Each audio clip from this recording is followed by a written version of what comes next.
Our anniversary dinner sat untouched on the table, candles burned down to stubs, wine breathing in crystal glasses that reflected the dim kitchen light. I stared at the envelope propped against my plate, my name written in Dan's precise handwriting. The house was silent. He hadn't come home. With trembling fingers, I opened it, expecting a love note or perhaps an explanation for his absence.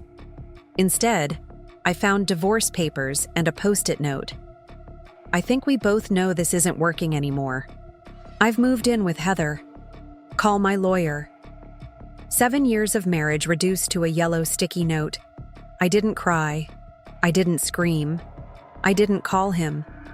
Instead, I took a single sip of the wine I'd carefully selected for our celebration, picked up my phone, and called my real estate attorney. By morning, I had a plan that would change everything.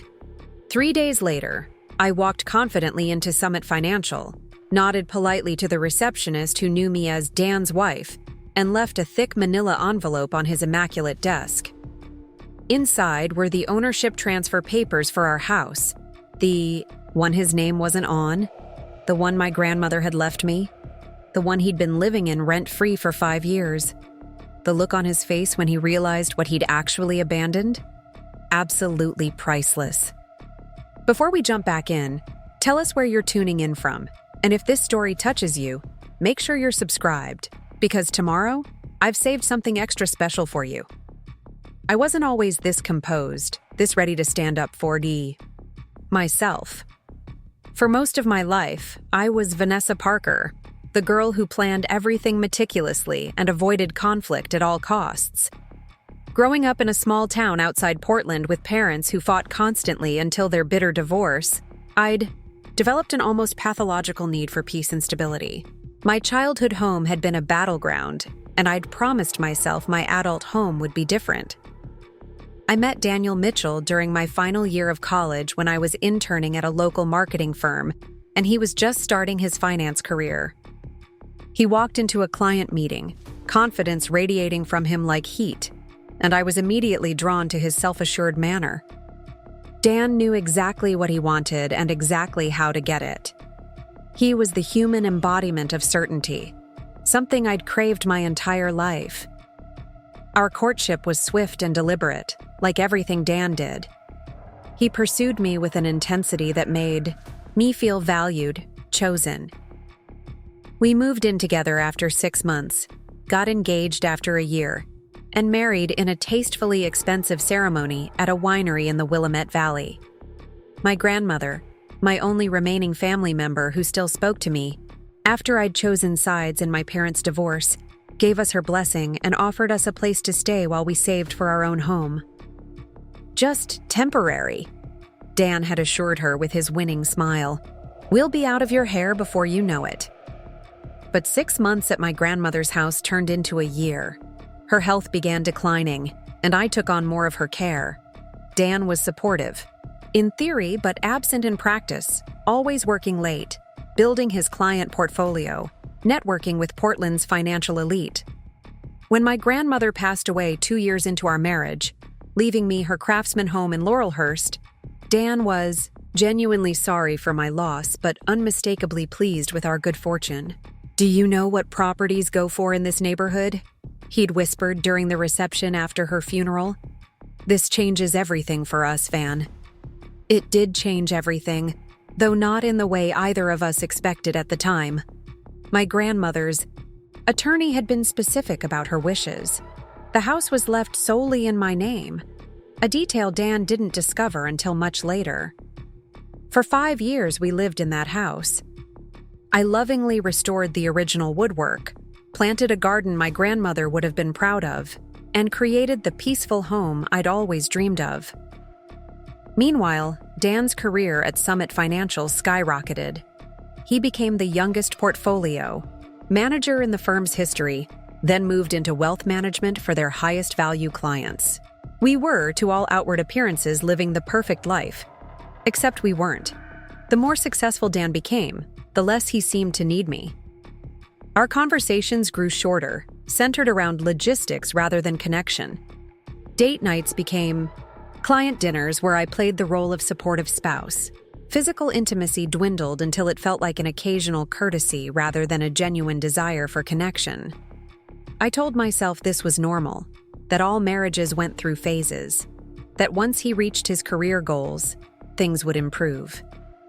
I was still telling myself those comforting lies when I first met Heather Wilson at the Summit Financial Holiday Party last December. She was new to the firm, recently relocated from Chicago, with sharp eyes and sharper ambition.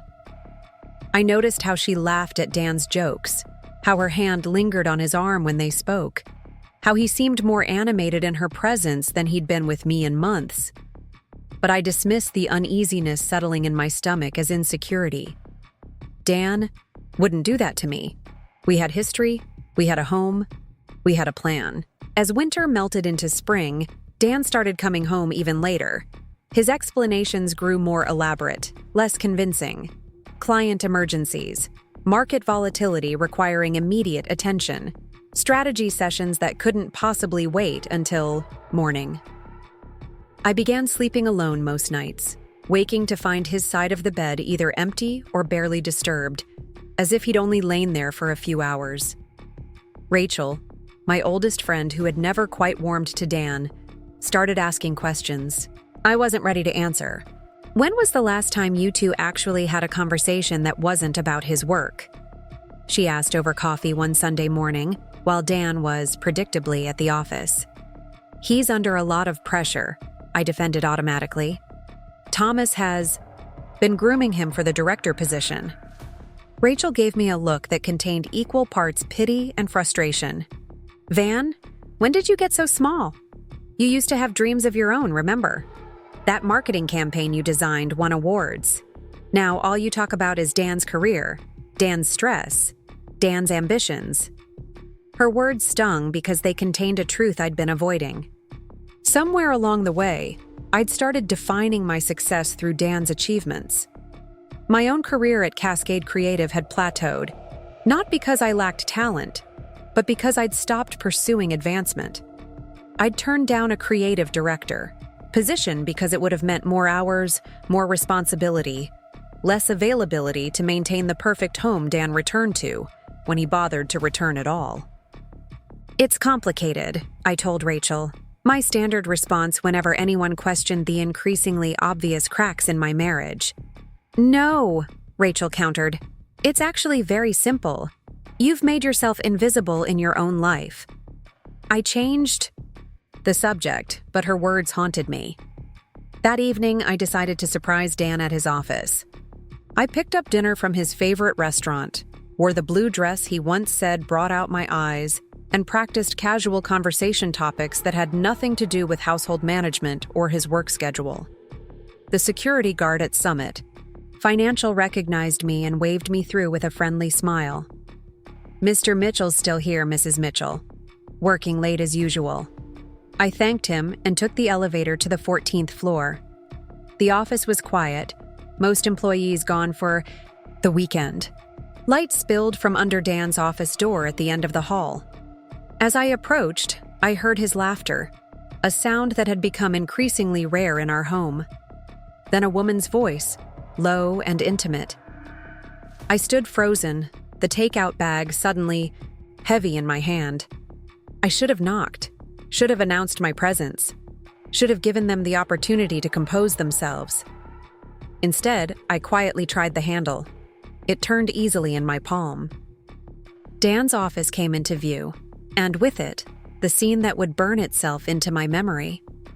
My husband seated at his desk, his back to the door, and Heather Wilson straddling his lap, her blouse unbuttoned, his hands on her waist. They were so engrossed in each other that they didn't notice me for several seconds. When Dan finally saw me standing in the doorway, he didn't immediately push Heather away. Instead, I watched a series of calculations play across his face, surprise, then guilt, then something like resignation. "Vanessa," he said, as if we'd merely bumped into each other unexpectedly at the grocery store. "You should have called first." Those words, the utter lack of apology, The implicit suggestion that I was somehow at fault for witnessing his betrayal finally broke the spell of shock that had kept me rooted in place. I set the takeout bag on the nearest surface, turned without a word, and walked out. Dan didn't come home that night, or the next. When he finally appeared 3 days later to collect some clothes, he spoke to me with the detached efficiency he typically reserved for difficult clients. "I think it's best if we handle this like adults," he said, packing his tailored shirts into an expensive leather duffel bag. "No drama, no accusations. These things happen. People grow apart." I stood in the doorway of what had once been our bedroom, arms crossed, watching him move through the space as if he were already a visitor rather than a resident. "How long?" I asked, the only question that seemed to matter in that moment. Dan paused, a neatly folded sweater in his hands. "Does it really matter?" "It does to me." He sighed, the put-upon sound he made when clients asked questions he deemed unnecessary. 6 months, give or take. It wasn't planned, Vanessa. Preparing and narrating this story took us a lot of time, so if you are enjoying it, subscribe to our channel. It means a lot to us. Now back to the story. These things just happen sometimes. 6 months, half a year of lies, of coming home to me, sleeping beside me, all while building a separate life with someone else. The casual way he dismissed it, "These things just happen," as if infidelity were as random and blameless as a rainstorm or traffic delay. "Our anniversary is next week," I said, my voice steadier than I felt. 7 years of marriage, reduced to this sterile extraction of his belongings. "I know," Dan replied, zipping the duffel bag closed. "I'll have my lawyer contact you. I think we can keep this simple. No children to consider, thankfully. The house is the main asset, but we can sell it and split the proceeds." A curious calm settled over me as I listened to him outline the dismantling of our life together. He spoke with such certainty, such assumption of control. It reminded me of something my grandmother had told me once. Men like your Daniel mistake. Silence for agreement. They never bother to wonder what might be going on beneath still waters. Dan left with his duffel bag and his plans, apparently confident that I would follow his preferred script for our divorce. He didn't know that I'd already called my grandmother's attorney, already confirmed what I'd suspected. The house he so casually planned to sell was solely in my name. He had no legal claim to it whatsoever. For the next week, I said nothing. I went to work at Cascade Creative. I came home to my empty house. I slept in my empty bed. Dan texted occasionally, with logistical questions, but never once asked how I was feeling. Our anniversary approached, and with it, a decision point.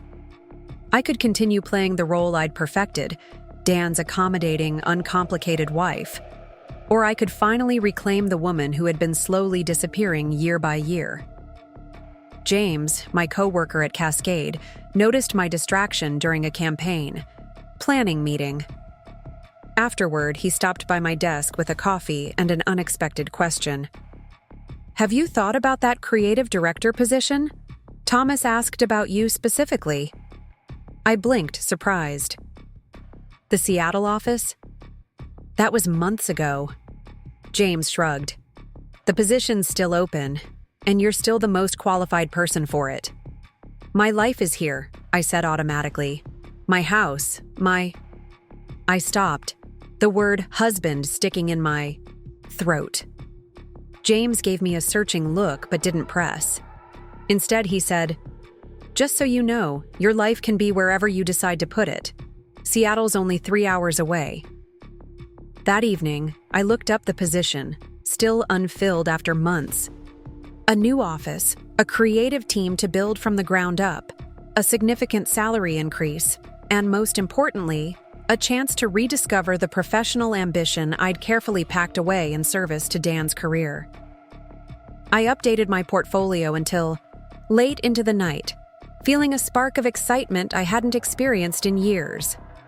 When Dan's divorce papers arrived the morning of our anniversary, delivered by courier to the house he still believed we would sell and split, I wasn't surprised. What did surprise me was the note attached, a yellow post-it with his handwriting. I think we both know this isn't working anymore. I've moved in with Heather. Call my lawyer. 7 years reduced to a sticky note, not even a full sheet of paper, not even an apology. I spent the afternoon gathering financial documents, making calls, and finalizing the plan that had been forming since the night I found him with Heather. Then I made dinner.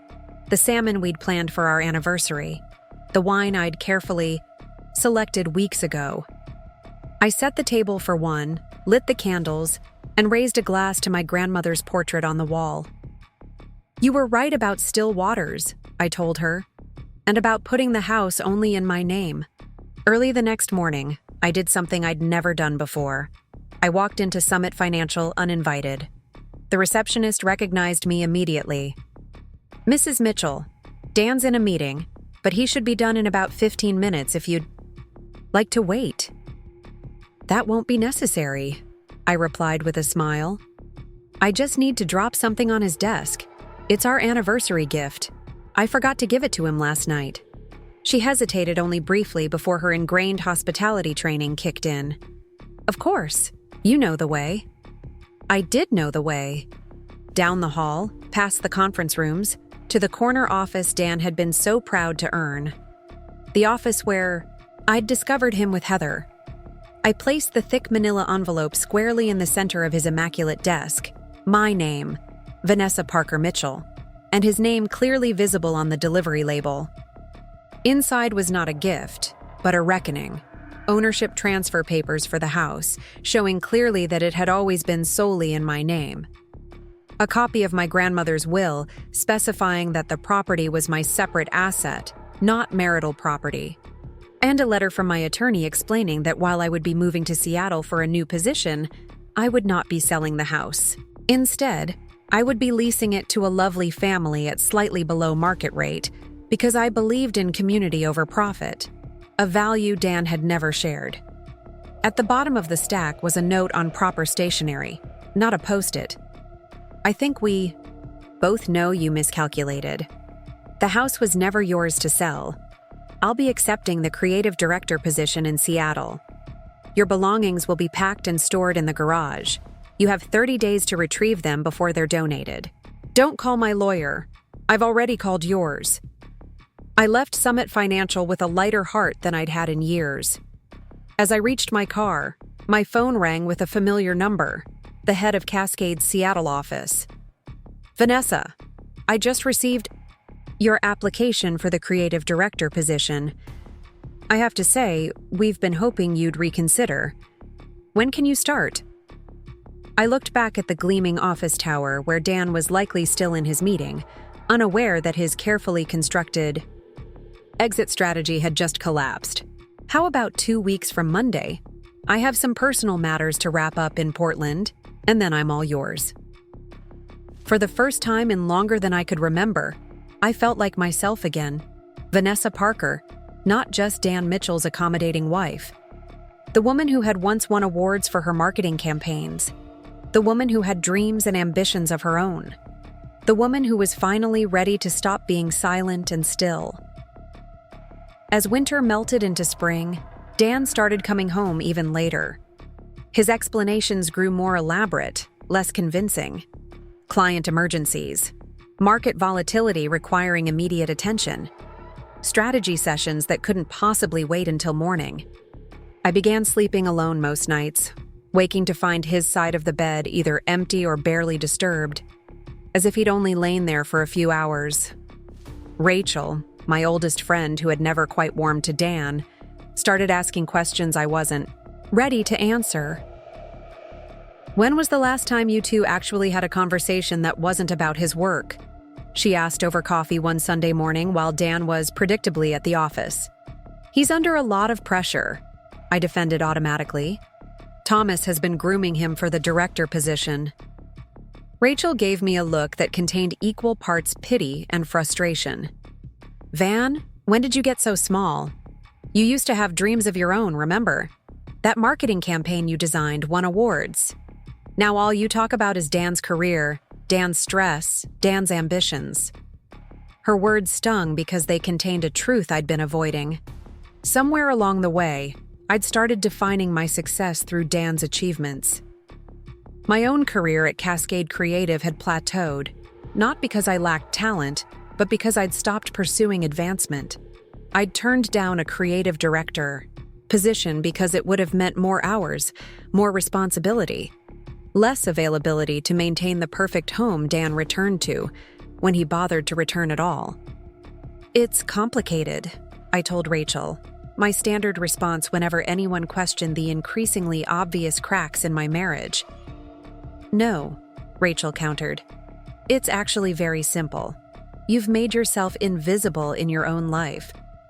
I changed the subject, but her words haunted me.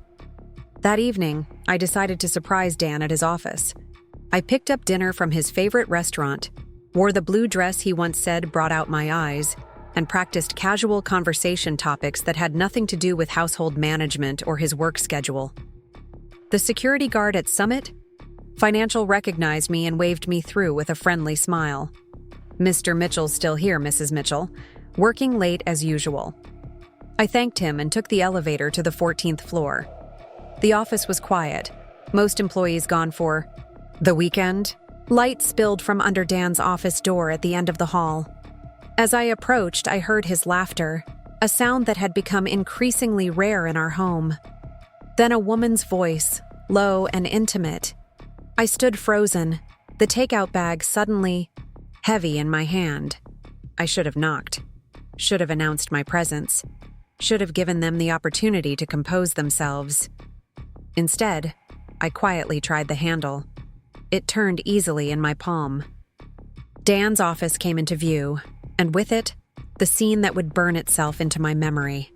My husband seated at his desk, his back to the door, and Heather Wilson straddling his lap, her blouse unbuttoned, his hands on her waist. They were so engrossed in each other that they didn't notice me for several seconds.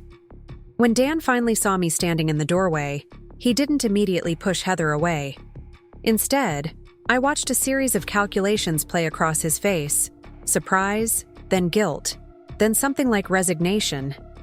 "Vanessa," he said, as if we'd merely bumped into each other unexpectedly at the grocery store.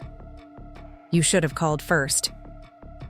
Those words, the utter lack of apology, the implicit suggestion that I was somehow at fault for witnessing his betrayal, finally broke the spell of shock that had kept me rooted in place. I set the takeout bag on the nearest surface, turned without a word, and walked out. Dan didn't come home that night, or the next.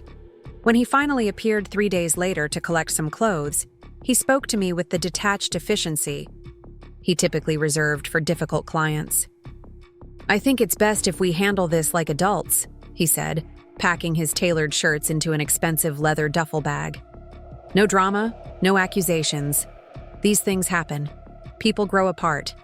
I stood in the doorway of what had once been our bedroom, arms crossed, watching him move through the space as if he were already a visitor rather than a resident. "How long?" I asked, the only question that seemed to matter in that moment. Dan paused, a neatly folded sweater in his hands. "Does it really matter?" "It does to me." He sighed, the put-upon sound he made when clients asked questions he deemed unnecessary. 6 months, give or take. It wasn't planned, Vanessa. These things just happen sometimes. 6 months, half a year of lies, of coming home to me, sleeping, beside me, all while building a separate life with someone else.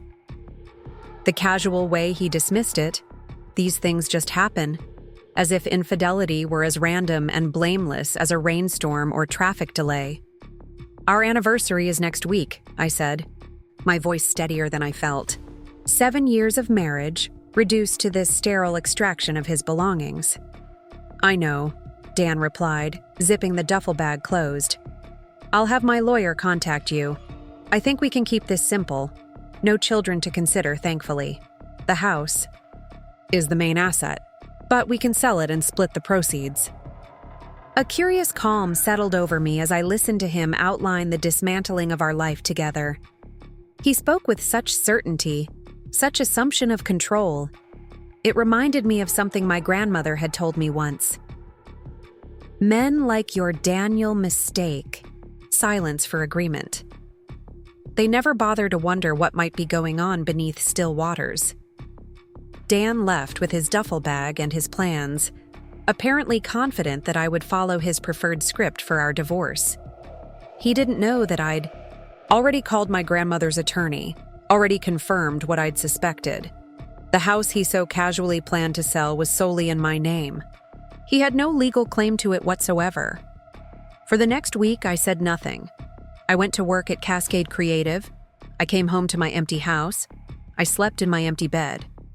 Dan texted occasionally with logistical questions, but never once asked how I was feeling. Our anniversary approached, and with it, a decision point.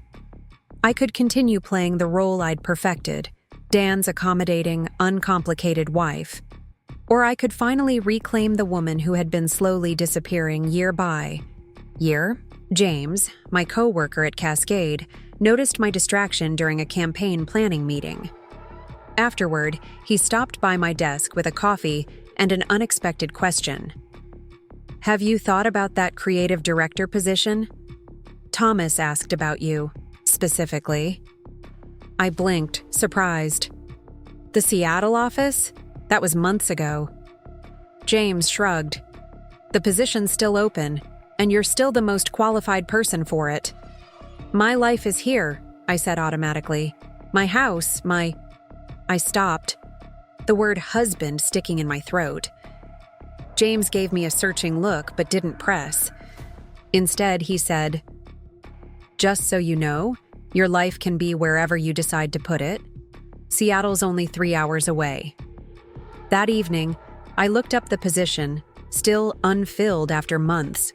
A new office, a creative team to build from the ground up, a significant salary increase, and most importantly, a chance to rediscover the professional ambition I'd carefully packed away in service to Dan's career. I updated my portfolio until late into the night, feeling a spark of excitement I hadn't experienced in years. When Dan's divorce papers arrived the morning of our anniversary, delivered by courier to the house he still believed we would sell and split, I wasn't surprised. What did surprise me was the note attached, a yellow post-it with his handwriting. "I think we both know this isn't working anymore. I've moved in with Heather. Call my lawyer." 7 years reduced to a sticky note. Not even a full sheet of paper. Not even an apology. I spent the afternoon gathering financial documents, making calls, and finalizing the plan that had been forming since the night I found him with Heather. Then I made dinner, the salmon we'd planned for our anniversary, the wine I'd carefully selected weeks ago. I set the table for one, lit the candles, and raised a glass to my grandmother's portrait on the wall. "You were right about still waters," I told her, "and about putting the house only in my name." Early the next morning, I did something I'd never done before. I walked into Summit Financial uninvited. The receptionist recognized me immediately. "Mrs. Mitchell, Dan's in a meeting, but he should be done in about 15 minutes if you'd like to wait." "That won't be necessary," I replied with a smile. "I just need to drop something on his desk. It's our anniversary gift. I forgot to give it to him last night." She hesitated only briefly before her ingrained hospitality training kicked in. "Of course. You know the way." I did know the way. Down the hall, past the conference rooms, to the corner office Dan had been so proud to earn. The office where I'd discovered him with Heather. I placed the thick manila envelope squarely in the center of his immaculate desk, my name, Vanessa Parker Mitchell, and his clearly visible on the delivery label. Inside was not a gift, but a reckoning. Ownership. Transfer papers for the house, showing clearly that it had always been solely in my name. A copy of my grandmother's will specifying that the property was my separate asset, not marital property. And a letter from my attorney explaining that while I would be moving to Seattle for a new position, I would not be selling the house. Instead, I would be leasing it to a lovely family at slightly below market rate because I believed in community over profit. a value Dan had never shared. At the bottom of the stack was a note on proper stationery, not a post-it. I think we both know you miscalculated. The house was never yours to sell. I'll be accepting the creative director position in Seattle. Your belongings will be packed and stored in the garage. You have 30 days to retrieve them before they're donated. Don't call my lawyer. I've already called yours. I left Summit Financial with a lighter heart than I'd had in years. As I reached my car, my phone rang with a familiar number, the head of Cascade's Seattle office. Vanessa, I just received your application for the creative director position.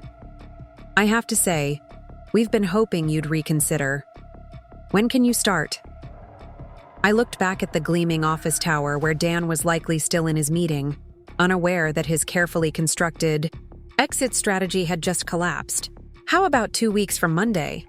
I have some personal matters to wrap up in Portland, and then I'm all yours. For the first time in longer than I could remember, I felt like myself again. Vanessa Parker, not just Dan Mitchell's accommodating wife. The woman who had once won awards for her marketing campaigns. The woman who had dreams and ambitions of her own. The woman who was finally ready to stop being silent and still. I didn't expect the call from Dan to come so quickly. I was barely back in my car when my phone lit up with his name. I let it ring through to voicemail, savoring the moment. He called again immediately, and again. By the fourth consecutive call, curiosity got the better of me. Yes, I answered, keeping my tone neutral. What the hell is this? Dan's voice was tight with barely controlled fury. I could picture him at his desk, the contents of my envelope spread before him. His perfectly styled hair perhaps slightly disheveled from running his hands through it in frustration. I believe everything is explained quite clearly in the documents, I replied calmly. This is our house, Vanessa. You can't just... It's my house, Dan. It's always been my house. My name is the only one on the deed. My grandmother left it to me, not us. You've been living there rent-free for 5 years while I paid all the property taxes and insurance. That's not how marriage works, he sputtered. We're a partnership. What's yours is mine. I pulled into a coffee shop parking lot, suddenly wanting the comfort of a warm drink and a moment to fully appreciate this conversation. You seem to have a selective understanding of partnership, I said. Was it partnership when you started sleeping with Heather 6 months ago? Was it partnership when you decided to end our marriage with divorce papers and a post-it note on our anniversary? Or does partnership only apply when you want something from me? His silence told me I'd hit a nerve. When he spoke again, his voice had shifted to the smooth, reasonable tone he used to persuade resistant clients. Look, I handled this badly. I admit that. The note was insensitive. But we need to discuss this rationally. The house is a significant asset, and regardless of whose name is on the deed, the courts will likely consider it marital property since we've lived there throughout most of our marriage. I had anticipated this argument. Actually, my attorney disagrees. The house was inherited, never commingled with our joint finances, and my grandmother's will specifically designates it as separate property. But by all means, we can let the courts decide. In the meantime, I'll be in Seattle starting my new job, and you'll be... Where exactly? Still at Heather's place? I wonder how long her enthusiasm will last when she realizes you're not bringing a substantial property settlement to the relationship.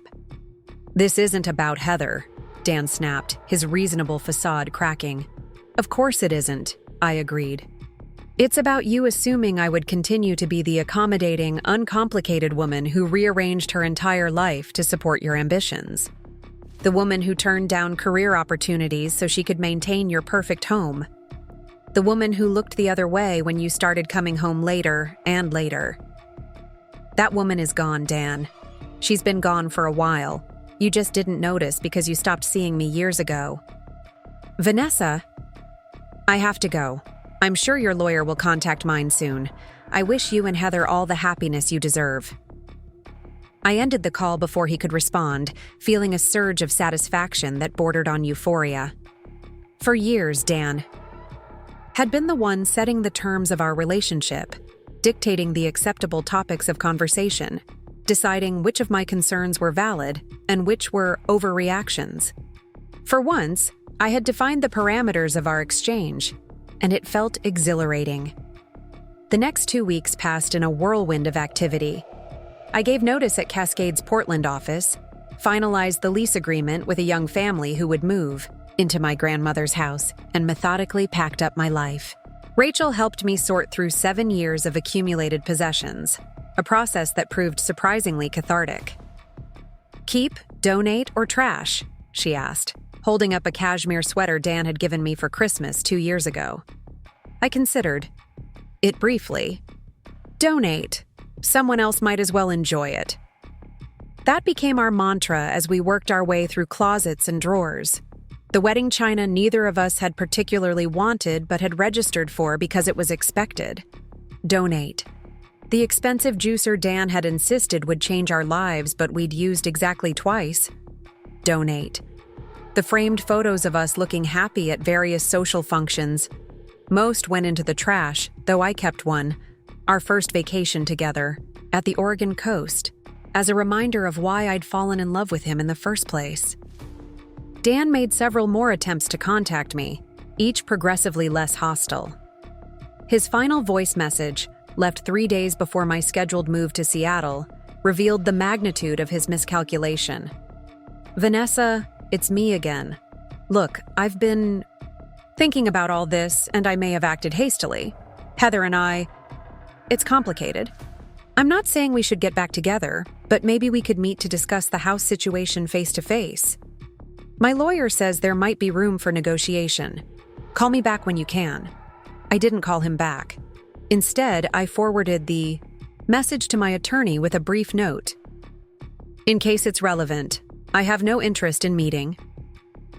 The morning of my departure dawned clear and bright, one of those rare Pacific Northwest spring days that hint at the summer to come.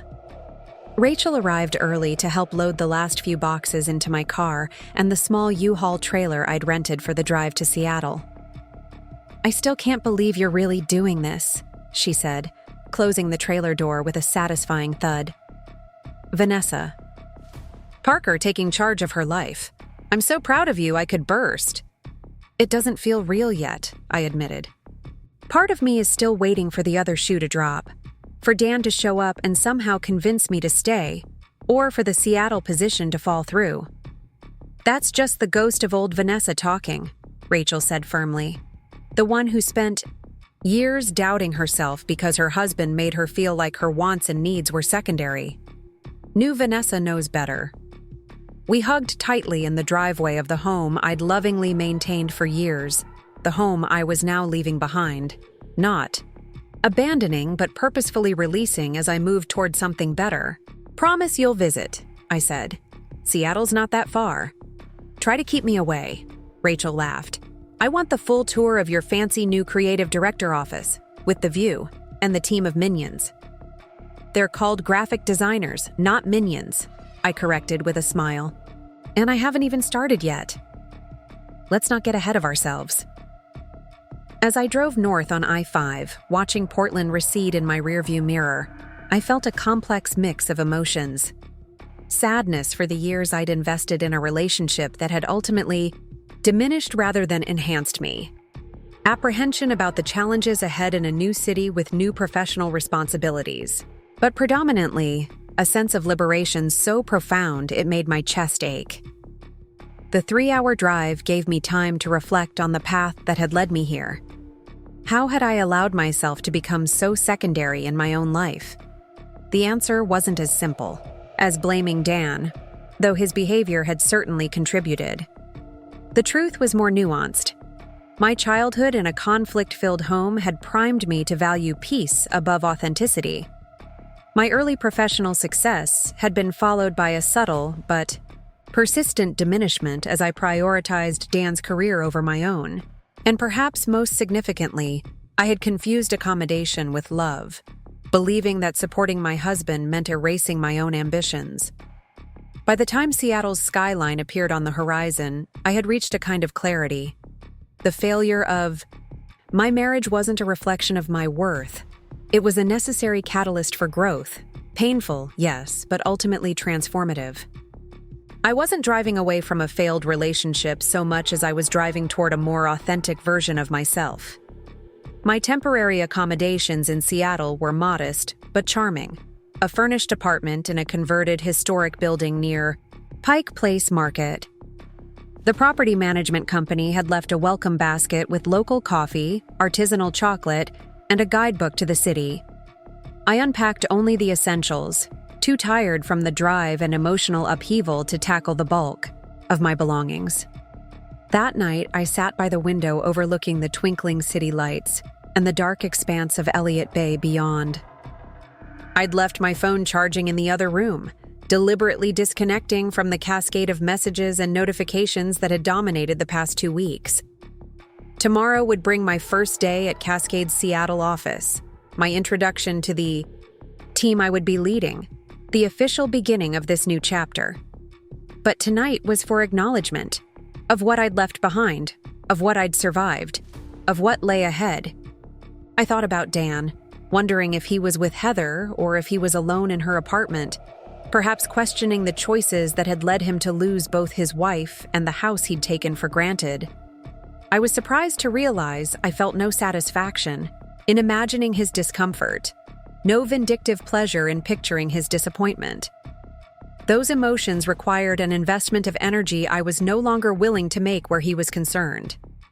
Instead, I focused on myself, on the nervous excitement of starting a new position, on the possibilities that awaited me in this vibrant city, on the woman I was becoming without the constraints of a relationship that had gradually constricted, rather than expanded my sense of self. For so long, I had been defined primarily as Dan's wife. Now, I was simply Vanessa Parker again, and the freedom of that identity was both terrifying and exhilarating. My first week at Cascade's Seattle office exceeded even my most optimistic expectations.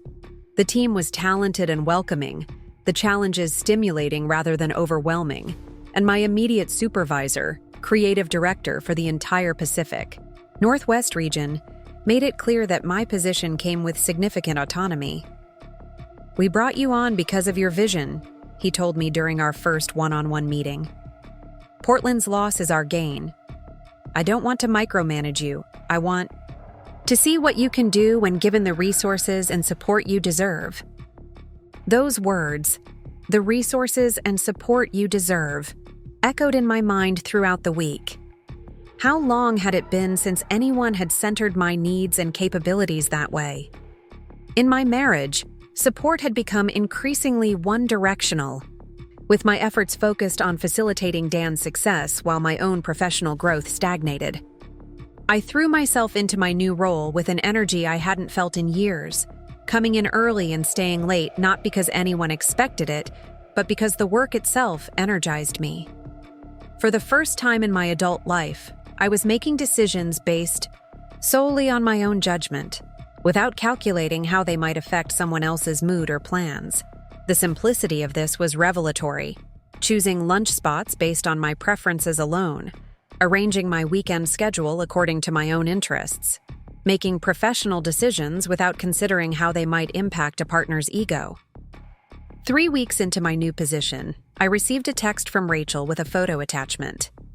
The image showed a real estate sign in front of my grandmother's house, my house, with a bright red "sold" sticker affixed to it. The message read, "Spotted this today. Thought you should know." I stared at the image, momentarily disoriented. I hadn't listed the house for sale.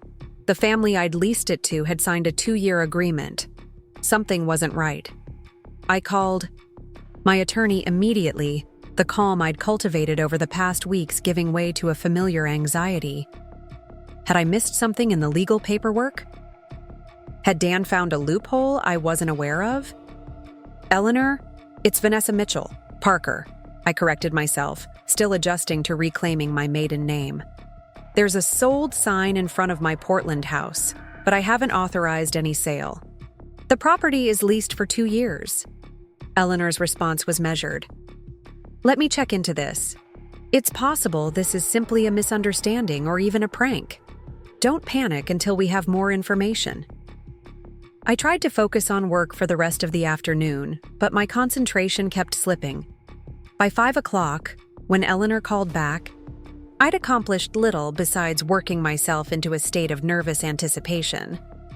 I've spoken with the listing agent whose number was on the sign, Eleanor said without preamble.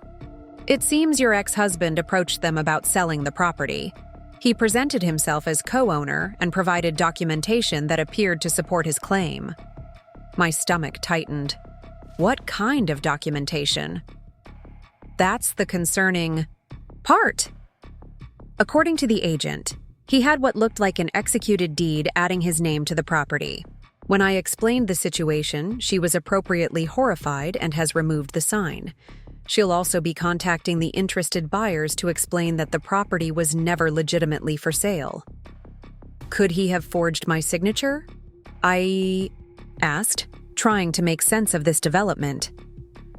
It's possible, though, that would constitute fraud. It's more likely he used an older document you might have signed without fully understanding its implications. Did you ever sign papers related to the house that he presented to you? I searched my memory, trying to recall if there had been a moment when I might have signed something without proper scrutiny. Dan had handled most of our financial paperwork during our marriage, a division of labor I'd accepted without question. There was a refinancing about 2 years ago, I said slowly. Dan said it was to take advantage of lower interest rates. I signed a lot of documents that day. Eleanor sighed. That's likely it. He may have slipped in a quitclaim deed or something, similar among the refinancing papers, hoping you wouldn't notice. The good news is that any such document would have needed to be properly notarized and recorded with the county to be valid. I'll check the property records immediately to see if anything was filed. What if something was? I asked, the knot in my stomach tightening. Then we deal with it, but don't get ahead of yourself. Let me investigate first. After I hung up, I sat at my desk, staring at the Seattle skyline without really seeing it. The possibility that Dan had manipulated me in such a calculated way, potentially years before our marriage unraveled, was destabilizing. Had I been naive to trust him with financial matters? Had I been blind to his true nature all along? My phone buzzed with a text from an unfamiliar Portland number. This is Jason Miller, father of the family renting your house. Someone claiming to be the new owner just stopped by saying we need to vacate within 30 days. Please call me. The anxiety churning in my stomach crystallized into something harder and more focused. Anger. Not the hot, reactive anger I'd felt upon discovering Dan with Heather, but something colder and more deliberate. Dan wasn't just trying to claim what wasn't his. He was disrupting the lives of an innocent family in the process. I called Jason immediately, reassuring him that I was still the legal owner, that their lease was valid, and that I would handle the situation. Then I did something I'd been avoiding for weeks. I called Dan directly. He answered on the first ring, his voice suspiciously casual. Vanessa, this is unexpected. What exactly do you think you're doing? I asked without preamble. I'm not sure what you mean. The artificial innocence in his tone confirmed my suspicions before he'd said anything substantive. The for sale sign in front of my house, telling my tenants they need to vacate, presenting yourself as the owner to a real estate agent. Any of this sounding familiar? A brief silence, then. Our house, Vanessa. And yes, I've decided to sell it. The market in Portland is strong right now. It's not yours to sell, Dan. We've established this. Actually, he said, and I could hear the smug satisfaction in his voice. You might want to check the property. Records. You'll find that my name was added to the deed 2 years ago, making me co-owner. As a co-owner, I have the right to force a sale if we disagree about the disposition of the property. The confirmation of Eleanor's suspicion made me momentarily dizzy. You tricked me into signing over half my inheritance? I didn't trick you into anything, Dan countered smoothly. You signed the paperwork voluntarily. It's not my fault if you didn't bother to read what you were signing. The casual cruelty of this statement, the utter lack of remorse or empathy, finally shattered any lingering doubt about the man I'd married. This wasn't a spouse who had strayed, made a mistake, acted impulsively. This was someone who had calculated and manipulated, who had viewed my inheritance as an asset to be acquired and had planned accordingly. My attorney will be in touch, I said, surprising myself with the steadiness of my voice. In the meantime, stay away from my house and my tenants. Whatever document you think gives you rights to that property, I will fight it with everything. I have. Always so dramatic, Dan sighed. This could be simple, Vanessa. We sell the house, split the proceeds, move on with our lives. Instead, you're choosing to make it messy and expensive. No, Dan. You made it messy when you decided my inheritance should be yours. You made it expensive when you tried to sell property you don't legitimately own. The consequences of those choices are yours to bear, not mine. I ended the call and immediately phoned Eleanor, relating my conversation with Dan and his claim about the modified deed. I'll check the records. Right away, she promised. If he did what you suspect, we have options. Deeds obtained through misrepresentation can be challenged. It won't be quick or easy, but we can fight this. The next few days passed in a blur of legal consultations and property record searches. Eleanor confirmed that a quitclaim deed adding Dan as joint owner had indeed been recorded 2 years earlier, hidden among the refinancing documents I'd signed without proper scrutiny. She also discovered something Dan hadn't mentioned, a second mortgage taken out against the property 6 months ago, the proceeds of which had been deposited into an account in his name only. He's been planning this for quite some time, Eleanor observed during our conference call with a litigation specialist she'd brought onto the case. The second mortgage suggests he was extracting equity from the property well before your separation. Can we prove I didn't know what I was signing? I asked, still struggling to accept that I had unwittingly signed away half of my inheritance. It's not about proving you didn't know, the litigation specialist explained. It's about establishing that he deliberately misrepresented the documents as part of a refinancing when in fact they included a property transfer. That's fraudulent inducement, and it could potentially void the deed. What about the second mortgage? I asked. I never agreed to that. As a joint owner, he had the legal right to mortgage his interest in the property, Eleanor said grimly. However, the fact that he did so without your knowledge or consent, and that he directed the funds to a personal account rather than a joint one, strengthens our case for fraudulent intent. The legal battle that followed was exactly as messy and protracted as Eleanor had warned it would be. Dan hired an aggressive attorney known for contentious property disputes, who filed motion after motion challenging our claims of fraud and misrepresentation. The Portland house remained in limbo, with my tenants caught in the uncomfortable position of not knowing whether their lease would be honored long-term. Throughout this process, I continued to build my new life in Seattle, refusing to let Dan's machinations derail the progress I was making professionally and personally. Cascade's Seattle office was thriving under my leadership, with 2 major client acquisitions that had been directly attributed to my creative direction. I'd found a permanent apartment in Queen Anne with a small balcony overlooking the Space Needle, and had begun to develop a social circle separate from my work colleagues, something I'd never prioritized during my marriage to Dan.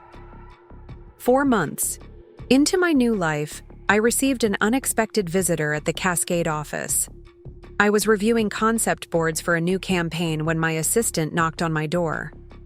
"There's someone here to see you," she said, her expression slightly puzzled. "She doesn't have an appointment, but she says it's important." "A Heather Wilson?" The name hit me like a physical blow. Heather, Dan's affair partner, the woman he'd moved in with after leaving me, was here in Seattle, in my workplace. My first Instinct was to refuse to see her. What could she possibly have to say that I would want to hear? But curiosity won out.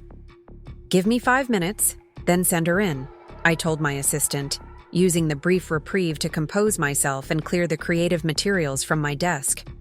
Whatever this conversation was going to be, I wanted to face it with as much professional dignity as possible.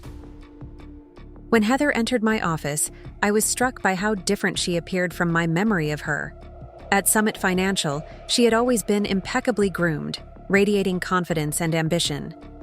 The woman standing before me now seemed diminished somehow, still attractive, still put together, but with a hesitancy in her bearing that was entirely new. "Thank you for seeing me," she said, remaining standing even after I gestured to the chair across from my desk. "I won't take much of your time." "What can I do for you, Heather?" I kept my tone neutral, neither hostile nor welcoming. She shifted uncomfortably. "I wanted to talk to you about Dan, about the house situation." Of course, Dan had sent her to plead his case, perhaps thinking I'd be more receptive to her than to him directly. The manipulation was so transparent, it was almost laughable. "If Dan wanted to discuss the house, he could have contacted my attorney," I said coolly. "There was no need for you to drive 3 hours to have a conversation that won't change anything." "Dan doesn't know I'm here," Heather said quickly. "In fact, he would be furious if he knew I was talking to you." This gave me pause. If Dan hadn't sent her, what was her agenda? "I'm listening," I said, gesturing again to the chair. This time, she took it. "Dan and I aren't together anymore," she began, her gaze direct despite her obvious discomfort. "I ended things about a month ago after I discovered some things about the house situation that he hadn't been honest about." "Such as?" "Such as the fact that he tricked you into signing over half ownership, the second mortgage he took out without telling you, the way he's been spending that money, not on investments like he told me, but on—" She hesitated. "On what?" I pressed. "Gambling," she said flatly. "Online mostly, but also trips to casinos in Washington and Nevada. I found statements showing tens of thousands in losses over the past year." The revelation struck me like a physical blow. Gambling? Dan, with his meticulous financial planning and careful risk assessments? It seemed completely at odds with the man I thought I knew. "Why are you telling me this?" I asked, struggling to process this new information. Heather looked down at her hands, then back up at me with unexpected resolve. "Because what he's doing to you isn't right. And because I played a part in it, however unknowingly. When Dan and I started seeing each other, he told me your marriage had been effectively over for years, that you were staying together out of habit and convenience. He painted himself as trapped in a loveless relationship, and she sighed. "I believed him because I wanted to." The familiar narrative hit close to home. How many women had been fed some version of this story by married men looking to justify their infidelity? When he moved in with me after your anniversary, he told me the house would be sold soon, that he'd use his share to buy us a place of our own. It wasn't until I overheard him arguing with his lawyer that I realized how he'd obtained his ownership interest in the first place. "And that's when you ended things?" I asked, still not entirely sure why she was sharing all this with me. "Not immediately," she admitted. "I confronted him about it, and he managed to convince me that it was just a misunderstanding, that you had known what you were signing but were now trying to keep the entire property out of spite. I wanted to believe him." "What changed?" "I found evidence of the gambling, receipts, statements, text messages with bookies. When I confronted him about that, he became—" She paused, choosing her words carefully. "Let's just say I saw a side of him I hadn't seen before. Controlling, manipulative, scary even." A chill ran through me. "Did he hurt you?" "Not physically," Heather said quickly. "But the way he spoke to me, the things he said, it was like He became a different person once he realized I knew about the gambling. That's when I really started to question everything he'd told me about you, about your marriage, about the house. I sat back in my chair, absorbing this information. If Dan had a gambling problem, it explained his desperate attempts to sell the house despite the legal challenges. It also cast his affair with Heather in a slightly different light, not just a case of a man trading in his wife for a newer model, but potentially a calculated move to secure a safe landing spot when his financial house of cards inevitably collapsed. I have documentation, Heather continued, reaching into her bag to produce a folder. Account statements, screenshots of gambling sites, records of cash withdrawals. I thought these might help with your legal case about the house. She placed the folder on my desk and stood, apparently having said what she came to say. I'm not asking for forgiveness, Vanessa. What happened between Dan and me was wrong, regardless of the state of your marriage. But I thought you deserved to know the truth about the house and the money. As she turned to leave, I found myself calling after her. Heather, thank you for coming. For telling me this. She nodded once, a gesture that contained acknowledgement but not quite acceptance of my thanks, and left my office as abruptly as she had arrived. I sat motionless for several minutes after she departed, the folder of evidence, untouched on my desk. The Heather who had just left was almost unrecognizable from the woman I'd caught with my husband in his office. Not because her appearance had changed significantly, but because the context through which I viewed her had shifted dramatically. She wasn't just the other woman anymore, a one-dimensional character in the story of my failed marriage. She was another person who had been manipulated by Dan, albeit in different ways than I had been. Finally, I opened the folder and began to review its contents. The evidence of Dan's gambling was comprehensive and damning. Credit card statements showing large cash advances at casinos, bank withdrawals made at ATMs in gambling establishments, screenshots of online betting accounts with substantial losses. Most troublingly, there were documents related to a personal loan he'd taken out using his Summit financial connections, with repayment terms that would be almost impossible to meet on his salary alone. I called Eleanor immediately, describing Heather's visit and the evidence she'd provided. "This changes everything," Eleanor said after I'd finished my account. "If we can establish that he used the fraudulently obtained equity from your grandmother's house to finance a gambling addiction, it strengthens our case considerably. Courts take a very dim view of this kind of behavior." "Should I send you the documents?"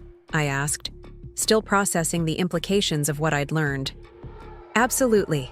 Scan and email them today if possible. I'll also want to take Heather's deposition, assuming she's willing to testify about what she told you." The possibility of Heather testifying on my behalf created a strange cognitive dissonance. 6 months ago, I had walked in on this woman in an intimate embrace with my husband. Now she might be instrumental in helping me reclaim my inheritance.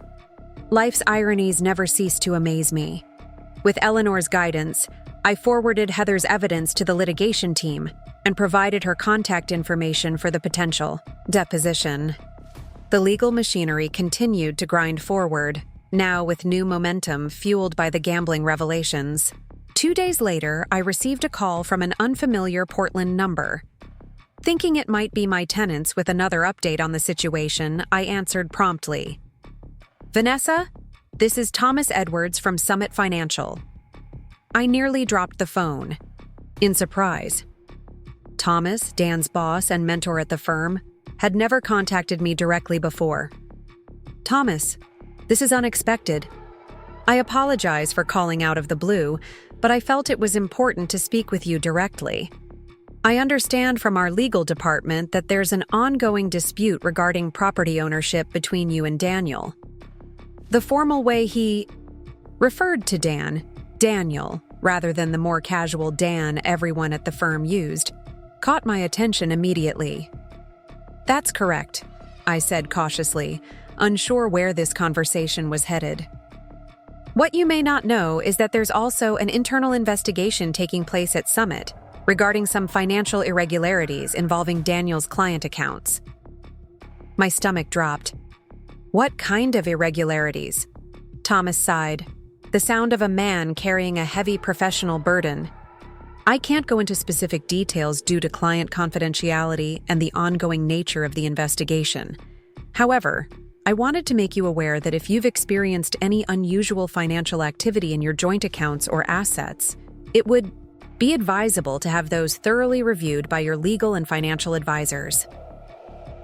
The carefully phrased warning confirmed my worst suspicions. Dan's gambling problem hadn't just affected our personal finances, it had potentially crossed over into his professional dealings as well.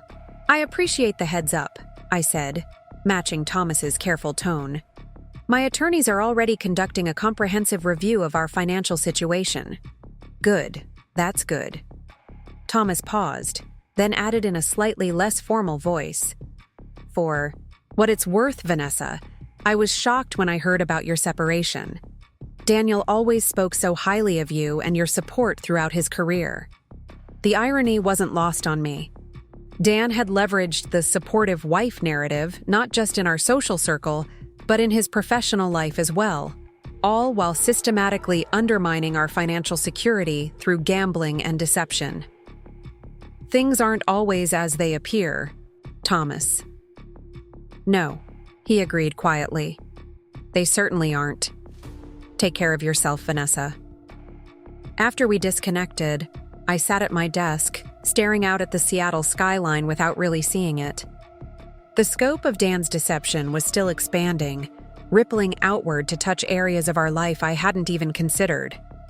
If he had been engaging in financial irregularities at work, the consequences could be severe, potentially career-ending, possibly even criminal. I felt no satisfaction in this realization, only a profound weariness.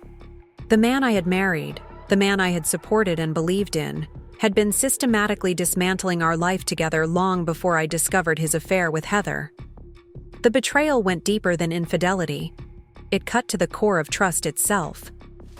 I debated whether to call Dan, to confront him with what I'd learned from both Heather and Thomas. Part of me wanted the satisfaction of hearing him try to explain away these new revelations, to watch his carefully constructed facade crumble in real time. But a wiser part recognized that any such confrontation would only feed the drama he had created, drawing me back into the toxic dynamic I'd worked so hard to escape. Instead, I forwarded Thomas's contact information to Eleanor with a brief summary of our conversation, then deliberately turned my attention back to the campaign I'd been working on before Heather's unexpected visit. The legal battles would continue, but I refused to let them consume the new life I was building day by day. 2 weeks later, I received a text from Rachel that made my heart race. Fire trucks at your grandmother's house. Just drove by and saw them. No visible flames. Calling your tenants now. I immediately called Jason, but the call went straight to voicemail. The 15 minutes it took Rachel to get back to me with more information felt like hours. Everyone's safe, she reported when she finally called. It wasn't a fire, water damage. A pipe burst in the upstairs bathroom and flooded part of the house. Relief washed over me, followed quickly by concern for my tenants. How bad is it? Pretty. Significant from what Jason told me. The upstairs bathroom, hallway, and 2 bedrooms have water damage. Some of it has seeped through to the downstairs ceiling, too. Have they called the insurance company? I asked, already mentally calculating the deductible and coverage limits. That's actually why I'm calling, Rachel said, her tone shifting slightly. Jason tried to file a claim and was told the policy was canceled 3 weeks ago for non-payment. What? I nearly shouted the word. That's impossible. I have autopay, set up for the homeowner's insurance. It comes directly from my account. Well, something changed, because it's definitely not in force now. Jason mentioned that Dan stopped by last month asking for access to check on some wiring issue. Maybe he had something to do with it. The pieces clicked into place with sickening clarity. Dan must have accessed the insurance documents while in the house under false pretenses and somehow changed the payment information or canceled the policy outright. It was a calculated move to create precisely this kind of crisis, one that would force me to sell the property rather than pay for extensive repairs out of pocket. "I need to call my insurance agent," I told Rachel, "and check my bank records to see what happened with those payments." The investigation that followed confirmed my suspicions. The autopay for the insurance premiums had been redirected to a different account 2 months earlier, an account I had no knowledge of, but which was presumably controlled by Dan. The policy had lapsed due to non-payment, leaving the house uninsured at the time of the water damage. The repair estimates were sobering: $45,000 minimum to address the water damage, replace affected drywall, repair the plumbing issue that caused the burst, and restore the hardwood floors that had buckled from the flooding. It was a substantial sum that I hadn't budgeted for, especially with the ongoing legal expenses related to the property dispute. Eleanor was sympathetic but direct when I called to update her on this new development. "This complicates things. Vanessa, without insurance coverage, you're facing significant out-of-pocket expenses to make the house habitable again." "I know," I sighed. "It feels like every time I make progress, Dan finds a new way to undermine me." "That's often how these high-conflict divorces go," she said, the weariness in her voice suggesting she'd seen this pattern many times before. "One party becomes fixated on winning at any cost, even when their actions are ultimately self-defeating." "Self-defeating how?" "This seems to be working out perfectly for him. He creates a crisis that forces me to consider selling just to cover the repair costs." It's self-defeating because each of these manipulative actions creates a documented pattern of behavior that strengthens our case for fraud and misrepresentation. The judge will see exactly what kind of person he's dealing with. Eleanor's words were reassuring in theory, but the practical reality remained daunting. My tenants needed to relocate temporarily while repairs were made. The contractors required a substantial deposit before beginning work. The legal fees continued to accumulate as we fought the property dispute. For the first time since my move to Seattle, I felt my resolve wavering. That evening, alone in my apartment, I allowed myself to consider the option Dan had been pushing for all along: selling the house and dividing the proceeds. Even with his fraudulently obtained claim to half the equity, I would still walk away with enough to cover the legal expenses and have something left over. The ongoing battle was taking a toll on my energy, my focus, my new beginning in Seattle. I was still contemplating this possibility when my phone rang. The screen displayed a name I hadn't seen in months: Dan. Against my better judgment, I answered. "What do you want, Dan?" "I heard about the water damage," he said without preamble. Terrible timing with the insurance lapse and all. The casual mention of the insurance, as if it were an unfortunate coincidence rather than his deliberate sabotage, ignited a slow-burning anger within me. "Interesting how you know about that," I replied, keeping my voice level. Considering, the policy cancellation notice would have been sent to my address, not Heather's apartment. "Oh wait, you're not staying with Heather anymore, are you?" A brief pause suggested I'd caught him off guard. "That's not relevant to the current situation, isn't it?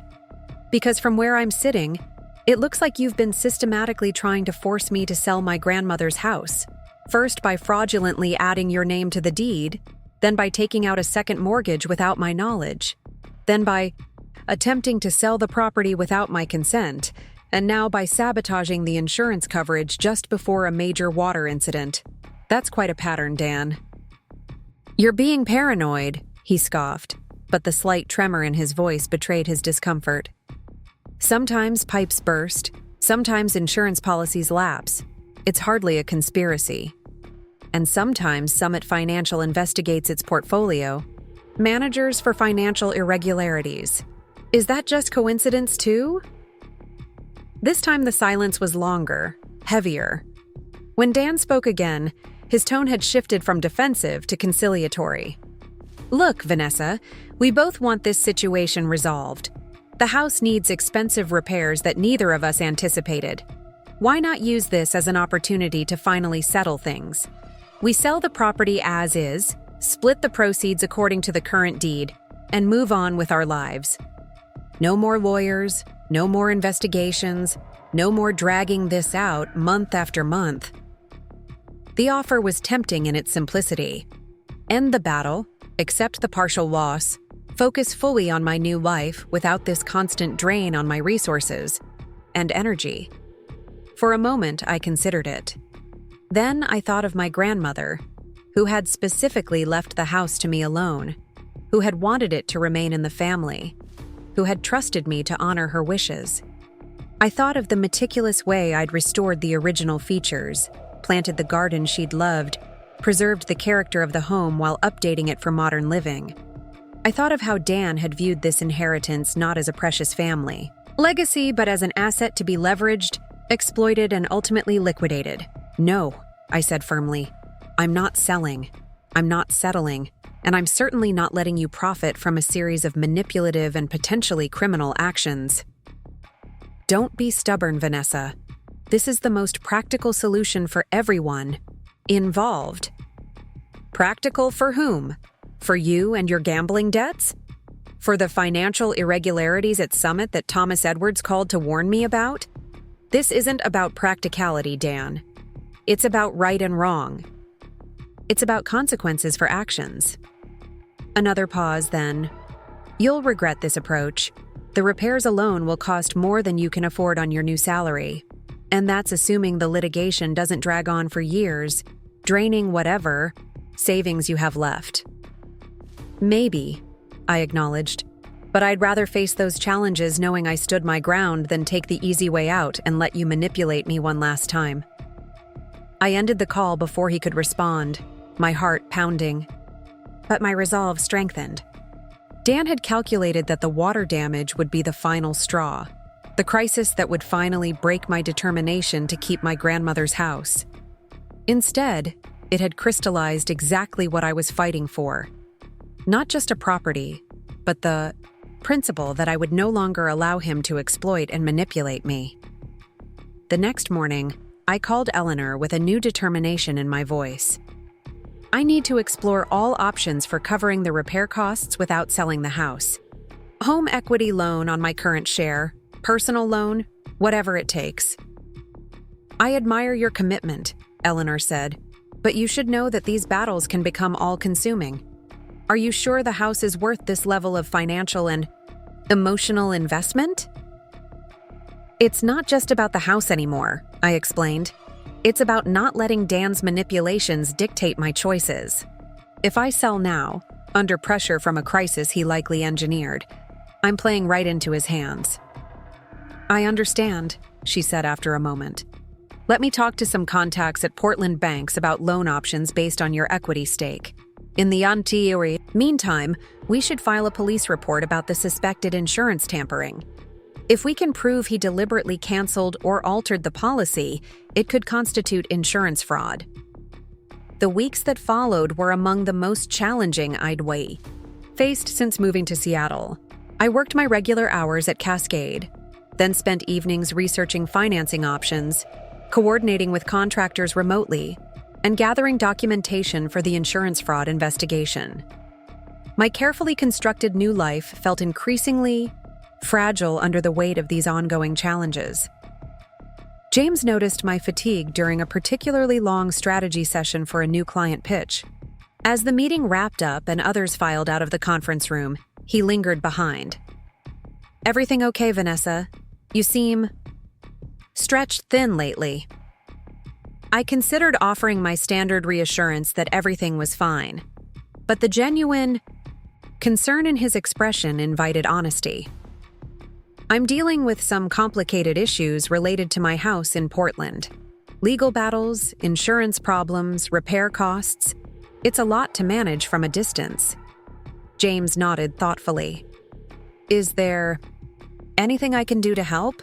Adjust your workload temporarily, perhaps? I appreciate that, but no. Work is actually the one area of my life that makes complete sense right now. I'd rather stay fully engaged here than have more time to worry about things I can't immediately control. I understand that impulse, he said with a small smile. Just don't burn yourself out. The team needs you at your best. His words stayed with me throughout the day, a gentle reminder that my value at Cascade wasn't tied to constant availability or superhuman productivity. It was a stark contrast to my marriage, where my worth had gradually become measured by how effectively I supported Dan's career and maintained our home, often at the expense of my own well-being. That weekend, I made a deliberate choice to step back from the Portland situation for 48 hours. I silenced my phone, ignored my email, and spent Saturday exploring Pike Place Market without agenda or timetable, something I'd been meaning to do since moving to Seattle. On Sunday, I joined a hiking group for a moderate trail in the Cascade foothills, filling my lungs with crisp mountain air and my eyes with spectacular vistas that made Portland's problems seem temporarily distant. By Monday morning, I felt rejuvenated, my perspective clearer. I couldn't control Dan's manipulations or the timing of legal proceedings, but I could control my response to these challenges. I could choose not to let them consume the new life I was building brick by brick in Seattle. This renewed clarity came just in time for a significant development in the legal battle. Eleanor called as I was walking into the Cascade office, her voice animated with barely contained excitement. The police investigation into the insurance cancellation turned up something unexpected, she said without preamble. They subpoenaed the phone records for the insurance company's customer service line and found 3 calls from Dan's cell phone in the weeks before the policy was canceled. That's important, right? It proves he was involved. It's better than that, Eleanor continued. During one of those calls, he actually identified himself as you, claiming to have a new bank account for the autopay. The representative noted in the system that the caller sounded male, but provided all the correct verification information: social security number, date of birth, policy details. A chill ran through me. He impersonated me, using my personal information? Exactly. And that's identity theft, Vanessa. It's a criminal offense, not just a civil dispute. The detective handling the case wants to meet with you this week to discuss pressing charges. The implications were staggering. What had begun as a property dispute had escalated to potential criminal charges. If convicted of identity theft, Dan could face significant penalties, possibly even jail time, not to mention the professional consequences given his position at Summit Financial. I need to think about this, I told Eleanor, finding an empty conference room to continue our conversation privately. Pressing criminal charges feels like crossing a line somehow. It's a line Dan crossed, not you, Eleanor reminded me gently. You didn't ask him to impersonate you to the insurance company. You didn't cancel the policy that would have covered the water damage. Those were his choices, and choices have consequences. She was right, of course. Throughout our marriage, I had been the one to smooth things over, to accommodate, to find the path of least resistance. Even now, months into our separation, my instinct was to shield Dan from the full consequences of his actions. It was a pattern I needed to break if I truly wanted to reclaim my agency. When can I meet with the detective? I asked finally. He's willing to come to Seattle tomorrow if that works for your schedule. Alternatively, you could do a video call, but he mentioned that in-person statements tend to be more compelling if the case proceeds to prosecution. I checked my calendar, noting a client meeting that could potentially be rescheduled. Tomorrow works. Tell him I'll make time. As I hung up with Eleanor, a notification appeared on my phone. An email from Dan with the subject line, "Final offer." My finger hovered over the delete button, tempted to dismiss it unread, but curiosity won out. The message was brief and to the point. Vanessa, I've secured a buyer willing to purchase the house as is, water damage and all, for $680,000. After settling the second mortgage and splitting the remaining proceeds, you would walk away with approximately $210,000. enough to cover your legal expenses and still have a substantial sum left over. This offer expires in 48 hours. After that, I intend to pursue all available legal remedies to force a partition sale, which will likely result in a lower selling price and additional legal costs for both of us. Think practically, not emotionally. Dan. The coldly pragmatic tone was so characteristically Dan that it almost made me laugh. Even now, with criminal charges potentially looming, he was still attempting to dictate terms, still framing surrender as the only rational choice. The phrase, "think practically, not emotionally," was one he had used countless times during our marriage whenever I raised concerns or objections that didn't align with his preferences. I forwarded the email to Eleanor with a simple question.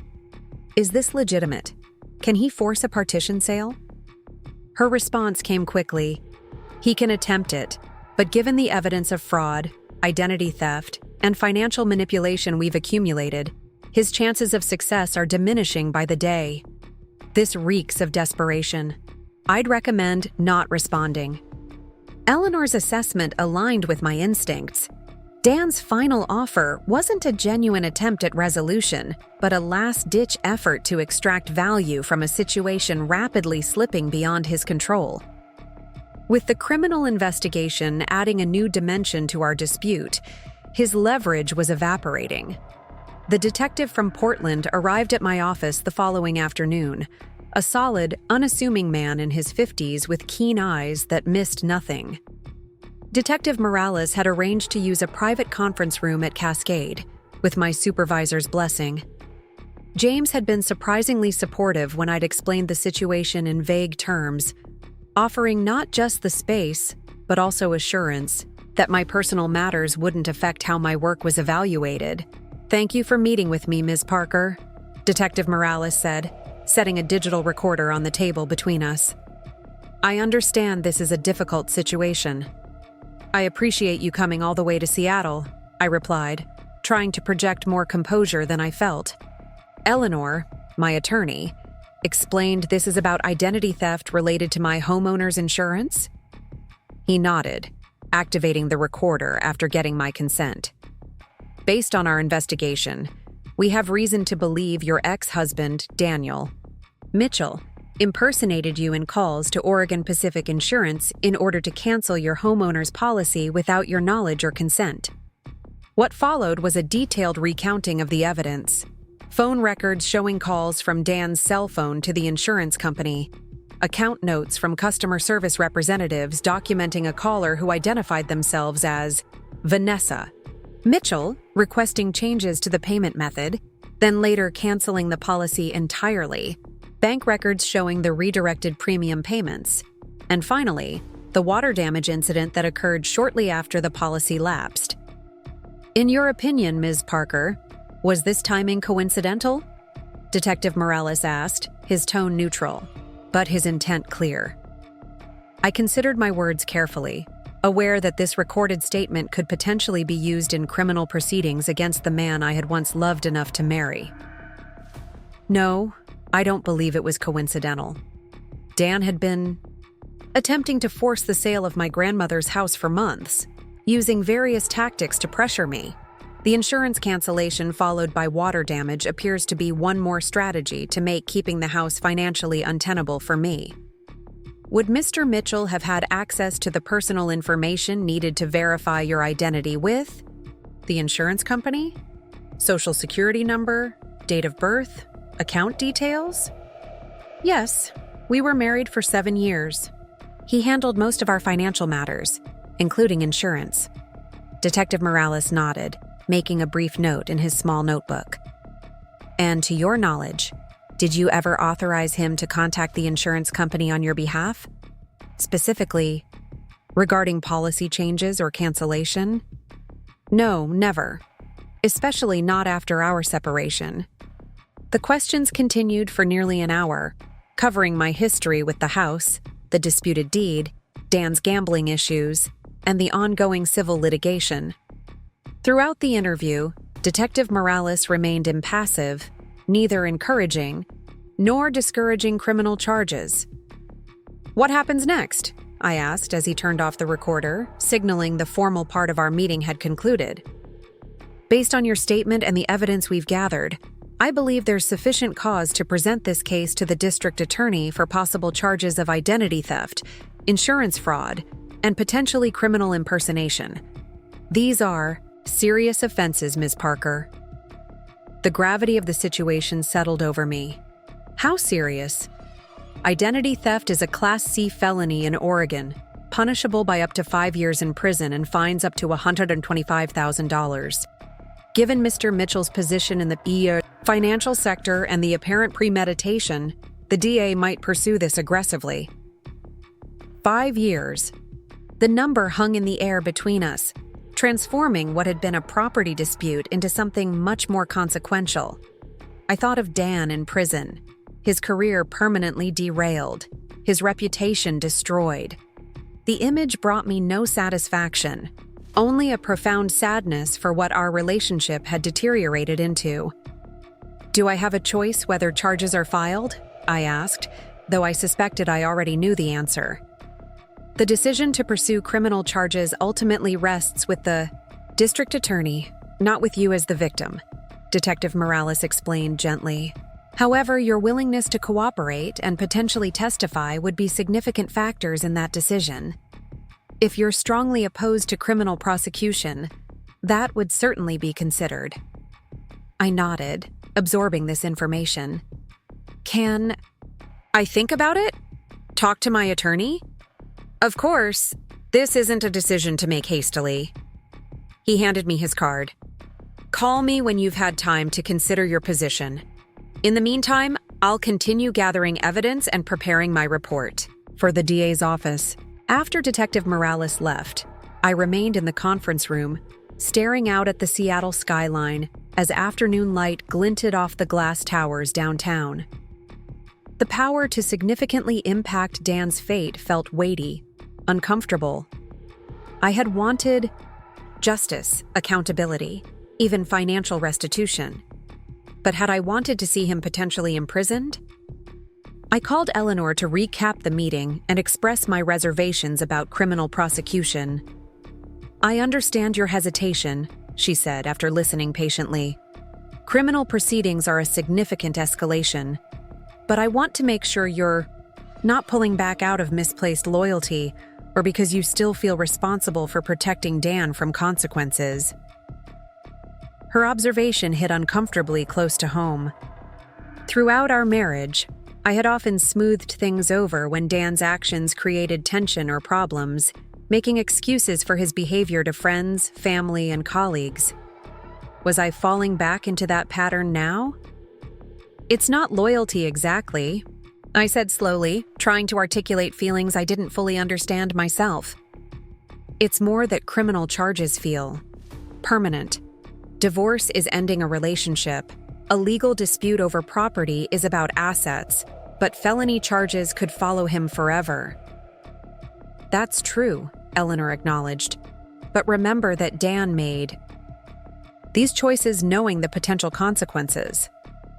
Identity theft isn't a gray area or a momentary lapse in judgment. It requires deliberate planning and execution. I know. I just need to be sure I can live with whatever happens next.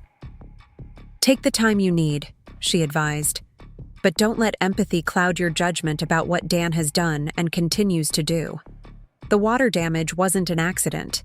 It was the culmination of a calculated plan to force your hand. Those actions deserve consequences. After we hung up, I gathered my things and headed back to my office, intending to salvage at least a few productive hours from the workday.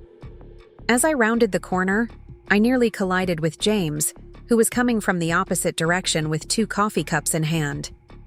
Perfect timing, he said, offering me one of the cups. I thought you might need this after your meeting. The simple gesture of thoughtfulness caught me off guard. When was the last time someone had anticipated my needs without expectation of reciprocity? Certainly not during the final years of my marriage. Thank you, I said, accepting the coffee, gratefully. That's exactly what I needed. Rough conversation? He asked as we walked toward my office. Complicated, I admitted. Decisions with no clear right answer. James nodded thoughtfully. Those are always the hardest. Need a sounding board? Sometimes talking it through with someone removed from the situation helps clarify things. I hesitated, wary of burdening. A colleague with my personal drama, yet surprisingly tempted by the offer. James had proven himself to be thoughtful and discreet since I'd joined the Seattle office. More importantly, he had no history with Dan. No preconceived notions about our marriage or separation. Actually, that would be helpful, I decided. But not here. Maybe after work? There's a quiet place a few blocks away that makes exceptional cocktails, he suggested. No pressure to discuss anything you're not comfortable sharing. We agreed to meet at 6, giving me a few hours to refocus on work and process my conversation with Detective Morales. The afternoon passed in a blur of client calls and creative reviews, my mind toggling between professional responsibilities and personal dilemmas with increasing difficulty. By the time I met James at the upscale but understated bar he'd recommended, I was mentally exhausted from the constant context switching. He had already secured a secluded booth in the corner, away from the after-work crowd gathering at the main bar. The dim lighting and subdued atmosphere created a sense of privacy that made conversation feel safer, more contained. I wasn't sure what you'd prefer, he said as I slid into the booth across from him. I took the liberty of ordering a charcuterie board to start. Perfect, I replied, scanning the cocktail menu briefly before setting it aside. I'll have whatever you're having. James signaled the server and ordered 2 old fashions, then turned his attention back to me. So, complicated decisions with no clear right answer. Want to talk about it, or would you rather discuss the Westbrook campaign concepts instead? The gentle way he offered an out made me smile. No, I think I could use an outside perspective on the personal stuff if you don't mind. Not at all. I took a deep breath, organizing my thoughts. The short version is that my ex-husband has been trying to force the sale of a house that my grandmother left to me. In the process, he's done some things that might constitute criminal offenses, identity theft, specifically. I met with a detective today, and now I'm trying to decide whether to support pressing charges. James whistled softly. That is complicated. The thing is, criminal charges would devastate him professionally. He works in financial services, was on track for a director position before all this started. A felony conviction would end that career permanently. And you're concerned about being responsible for that outcome, James observed, thanking the server as our drinks arrived. Yes. No, I don't know. I sipped the cocktail, appreciating the smooth blend of whiskey, bitters, and subtle sweetness. Part of me thinks he deserves consequences for what he's done. Another part wonders if I'm being vindictive by supporting criminal charges rather than just focusing on the civil case to reclaim full ownership of the house. James considered this, taking his time before responding. What would you advise? A friend to do in your situation? The question caught me off guard with its simplicity and insight. What would I tell Rachel if she were facing this dilemma? Or a colleague?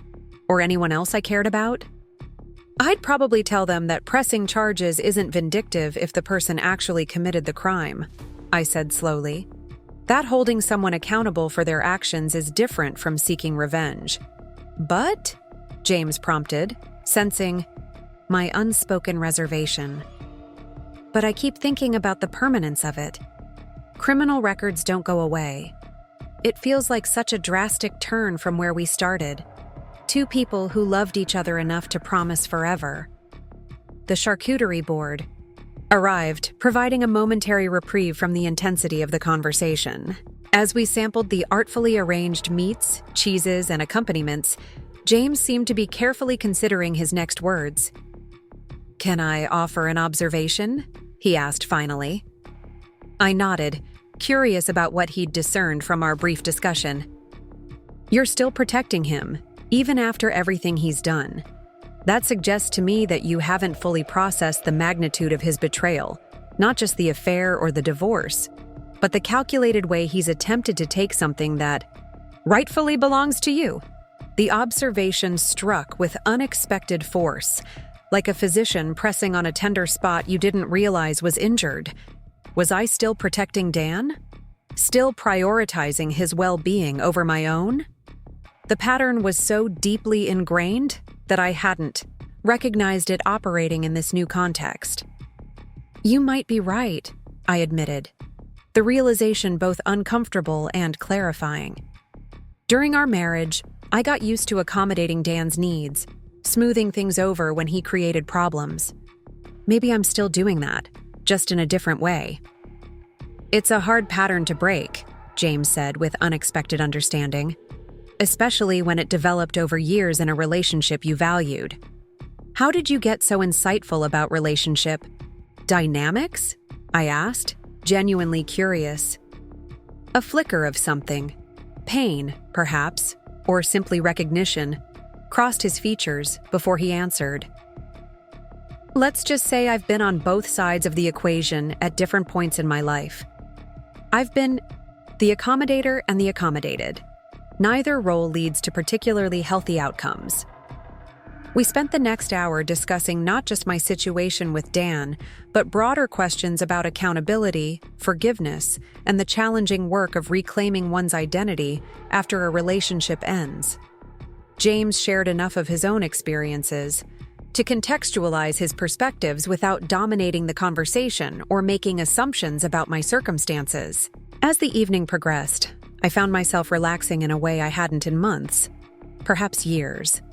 The constant vigilance I'd maintained during the final stages of my marriage, monitoring Dan's moods, adjusting my behavior to avoid conflict, had left a residual tension I carried even into my new life in Seattle. Sitting with James, I felt that tension begin to dissolve, replaced by the simple pleasure of honest conversation with someone who seemed to see me clearly without agenda or expectation. Thank you for this, I said as we prepared to leave several hours later, our professional relationship having evolved into something closer to friendship over the course of the evening. It's been exactly what I needed. Anytime, he replied with genuine warmth. And Vanessa?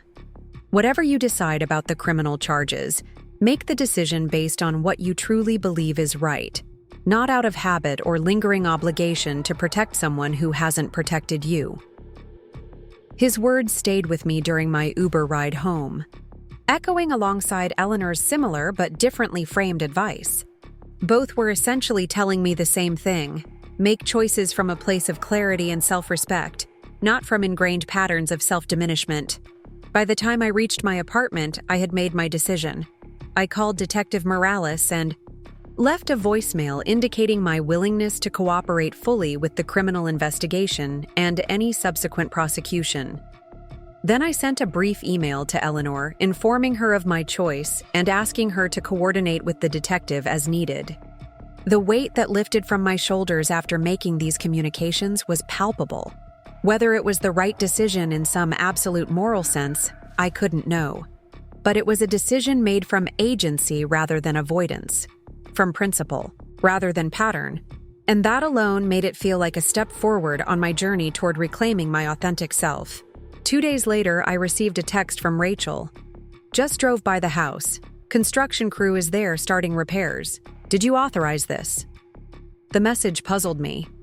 I had obtained estimates for the water damage repairs but hadn't yet secured financing to begin the work, given the ongoing disputes about the property. No, I texted back. What company name is on their vehicles?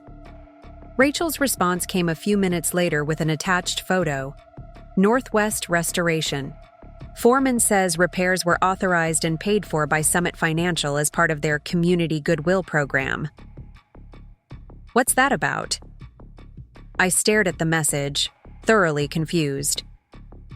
Summit Financial had no connection to my grandmother's house, beyond employing Dan. Why would they be paying for repairs as a community goodwill gesture? I called Eleanor immediately to share this bewildering development. "That's unexpected," she said, sounding as perplexed as I felt. "Let me make some calls and see what I can find out. In the meantime, you might want to contact the restoration company directly to verify this arrangement and ensure the work being done is appropriate for the damage." I followed her advice, speaking with Northwest Restoration's project manager, who confirmed that Summit Financial had indeed contracted and prepaid for comprehensive repairs to address the water damage. When I pressed for more details about this unusual arrangement, he seemed reluctant to elaborate, citing client confidentiality. "All I can tell you is that the work order came directly from Thomas Edwards, with specific instructions to restore the property to its pre-damage condition or better," he explained. "We've been authorized to use premium materials and expedite the timeline."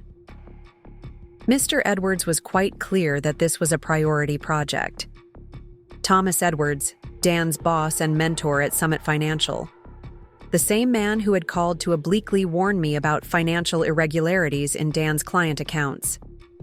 What was his involvement in repairing my grandmother's house, and why would Summit Financial be footing the bill?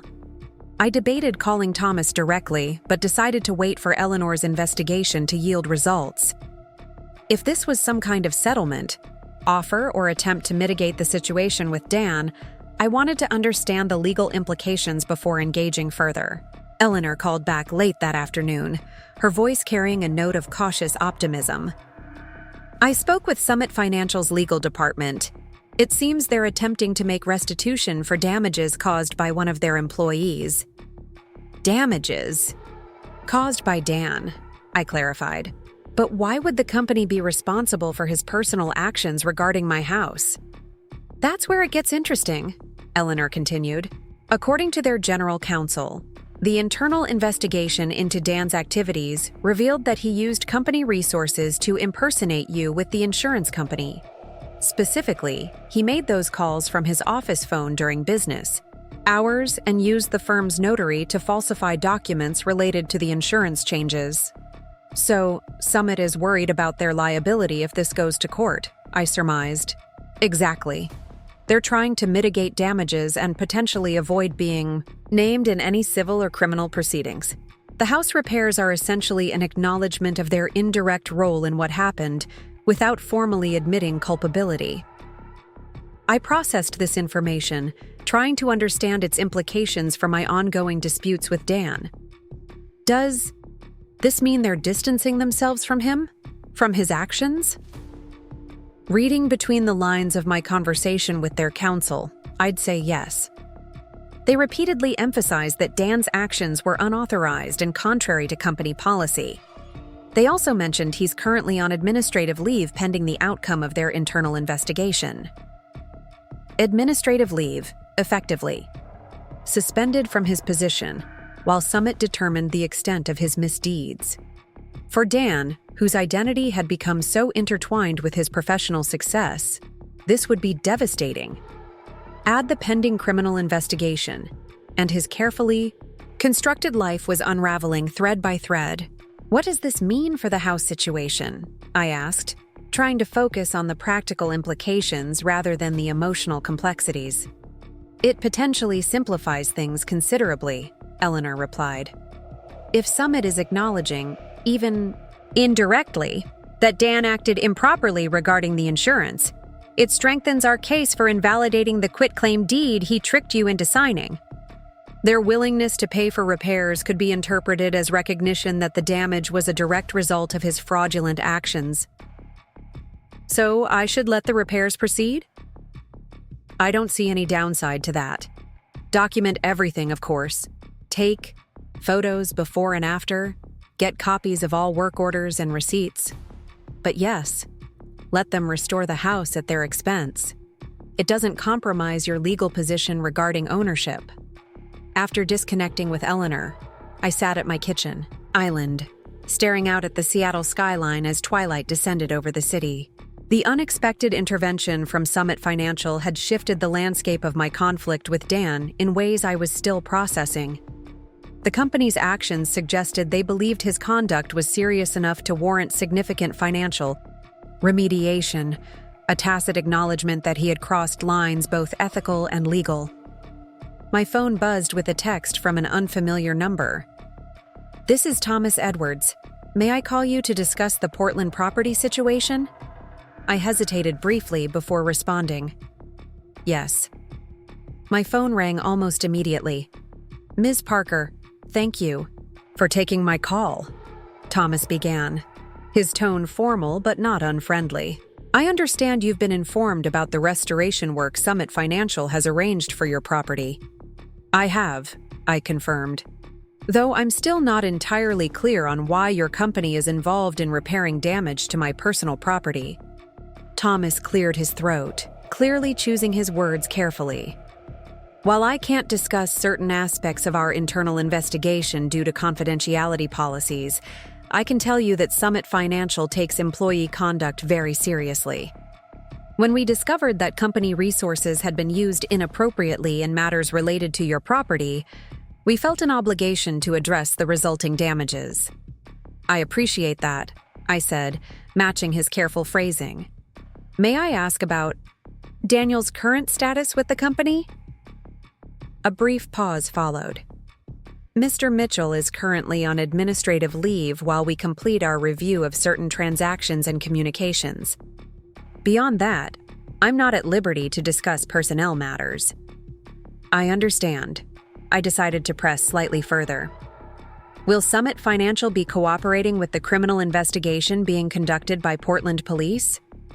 "We will comply fully with any official law enforcement inquiries," Thomas replied, his tone suggesting this was a prepared statement rather than an off-the-cuff response.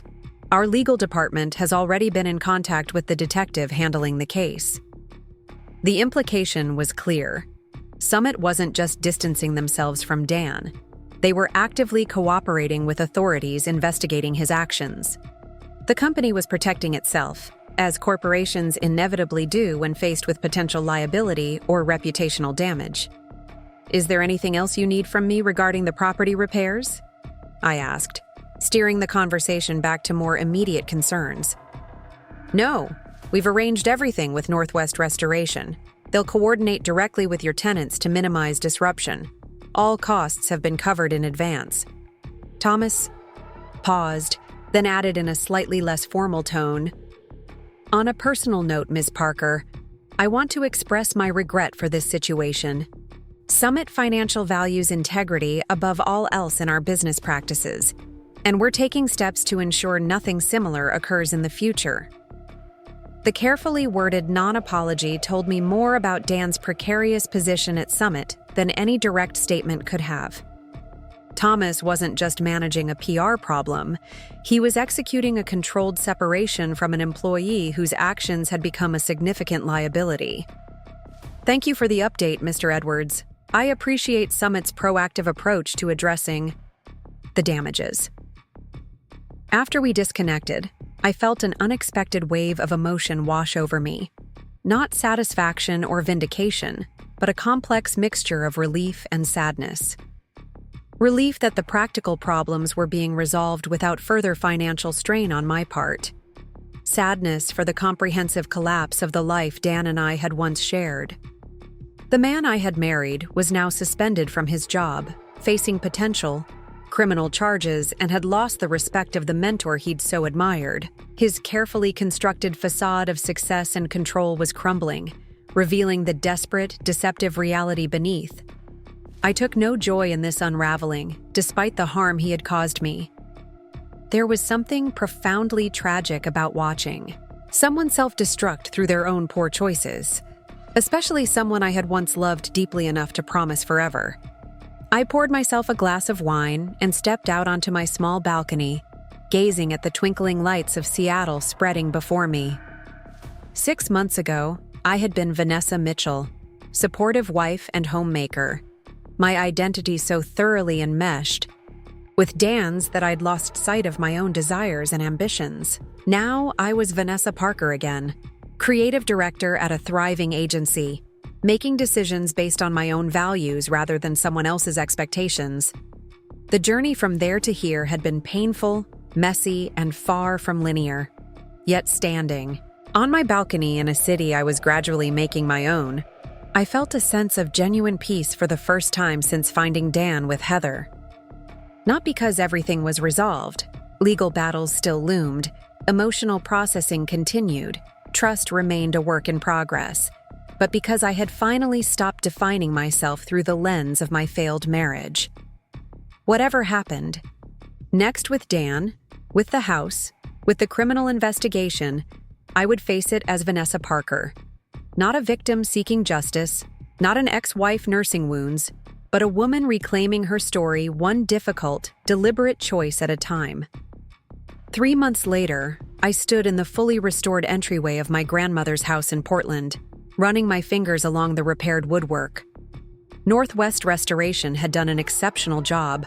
The water damage was completely remediated, and they'd even taken the opportunity to upgrade some of the home's aging systems. If anything, the house was in better condition now than before the incident. "What do you think?" Rachel asked, leaning against the doorframe. She'd accompanied me on this final visit before I signed the new lease agreement with a young family, who would be moving in the following week. "It's beautiful," I said honestly. "Graham would be pleased. And she would be." My grandmother had loved this house not just as a valuable piece of real estate, but as a home meant to shelter and nurture its inhabitants. The thought of a new family creating memories here, children growing up under this roof, felt right in a way that selling the property never had. The legal situation had resolved with surprising swiftness once Summit Financial became actively involved. Their legal team had provided documentation supporting my claim that Dan had fraudulently added his name to the deed, creating a paper trail that made my case nearly irrefutable. Faced with overwhelming evidence and abandoned by his former employer, Dan had finally agreed to sign a quitclaim deed returning full ownership of the house to me. The criminal investigation had proceeded as well, resulting in formal charges of identity theft, insurance fraud, and forgery. Dan had ultimately accepted a plea deal, no prison time, but 5 years of probation, substantial fines, and mandatory participation in a gambling addiction program. The felony conviction meant his career in financial services was effectively over, a consequence that still gave me complicated feelings despite the justice it represented. "Have you heard from him at all?" Rachel asked as we made our final walkthrough of the rooms, checking that everything was ready for the new tenants. "Not directly," I replied. "His attorney contacted Eleanor last week about some personal items. He claims are still in the garage, but that's it." "And how do you feel about that?" I considered the question carefully. Relieved, mostly. There's nothing left to say between us that wouldn't just reopen wounds.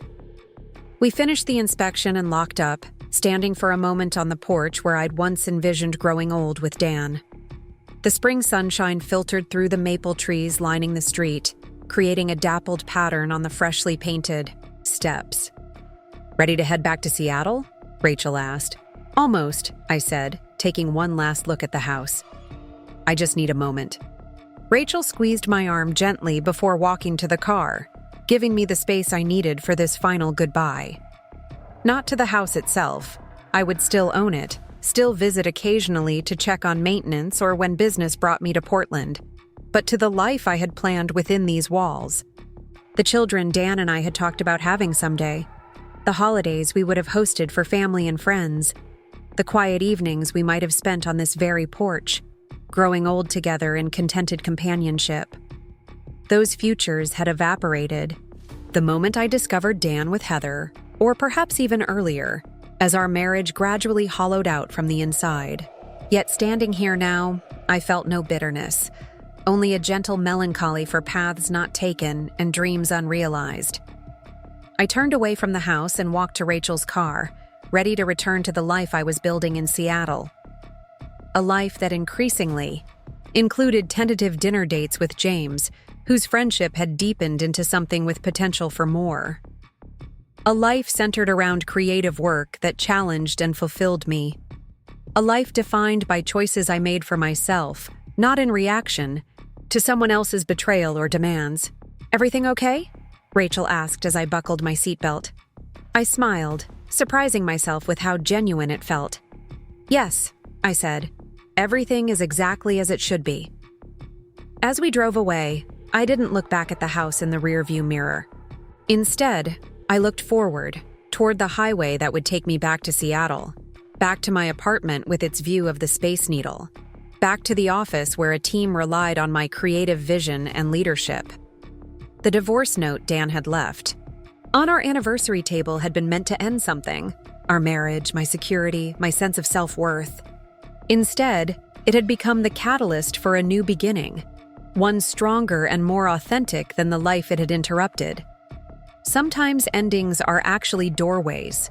Sometimes what feels like devastation is merely clearing ground for something better to grow. And sometimes, the most powerful response to someone who tries to diminish you is simply to expand into the fullness of who you were always meant to be. Up next, you've got 2 more standout stories right on your screen. If this one hit the mark, you won't want to pass these up. Just click and check them out.